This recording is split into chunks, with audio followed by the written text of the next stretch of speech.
ఏది అయినా రుచి ఆచి చికెన్ మసాలా. ఆచి చికెన్ మసాలా. కాంగ్రెస్ వచ్చాకే కృష్ణా నీటి వినియోగం పెరిగింది, మా ప్రభుత్వంలోనే ఎక్కువగా వరి ఉత్పత్తి జరిగింది అన్నారు. అయితే ఉత్తమ్ కామెంట్స్కు కౌంటర్ ఇచ్చారు మాజీ మంత్రి నిరంజన్ రెడ్డి.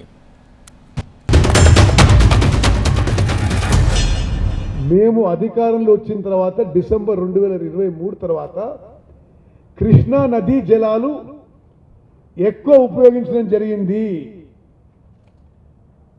మరి దానికి ఫ్యాక్ట్స్ కూడా ఏంటంటే, మీరు కృష్ణా నది కింద ఉన్న ఆయకట్టు మొత్తం చూసుకున్నా ఉమ్మడి మరి మహబూబ్నగర్ జిల్లా, ఉమ్మడి నల్గొండ జిల్లా, కొంత ఖమ్మం జిల్లా ఎక్కువ వ్యవసాయ విస్తీర్ణం, ఎక్కువ వ్యవసాయం పంట, ఎక్కువ ప్రొక్యూర్మెంట్ మా హయాంలో అనే విషయాన్ని మనం చేస్తారు. కాంగ్రెస్ సర్కార్ వచ్చినాక కృష్ణానదిలో అతి తక్కువ నీటి వినియోగం చేసిన సంవత్సరం ఇది. నిన్నగాక మొన్న పేపర్లో కూడా ఆ టేబులర్ ఫామ్ వచ్చింది. ఏ సంవత్సరం కృష్ణానదిలో తెలంగాణ ఎన్ని టీఎంసీల నీటిని వాడుకున్నది అనేటువంటిది లెక్కలున్నాయి. అవమానం ఇది. అతి ఎక్కువ వర్షాలు రికార్డ్ అయినటువంటి వానాకాలం మొన్న, మీరు అతి తక్కువ నీళ్లు వాడినటువంటిది.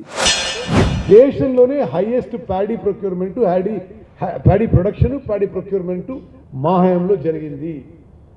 ఇప్పుడు దాన్ని ఒక విచిత్రంగా, వికారంగా ఎవరో దాని గురించి మాట్లాడితే ఫ్యాక్ట్స్ అండ్ ఫిగర్స్ ఉన్నాయి. నేను పదే పదే హైదరాబాద్లో మీకు విడుదల చేస్తున్నా, మీకు రేపెల్లుండి మళ్ళీ విడుదల చేస్తాను. ఈ పంటలు మొత్తం అద్భుతంగా పండినాయి, మేము కొంటున్నాం, అద్భుతంగా కొంటు. ఈ పంట పండిందానే నీ కృషి ఆడింది. ఒక ఎకరాకు ఎక్కడ నీళ్ళు ఇచ్చారు మీరు మీ ఈ 2.5 ఏళ్ల సర్కారులో? ఈ 2.5 ఏళ్లలో ఒక చెక్ డ్యామ్ కడితేరే, ఓ కెనాల్ 1 కిలోమీటర్ పొడుగు అవుతారే, ఎక్స్టెన్షన్ ఇస్తారే, ఏ నుంచి ఇస్తారు నీళ్ళు మీరు పాలమూరులో? ఈ 2.5 ఏళ్లలో ఎక్కడ ఇచ్చిందో చెప్పండి.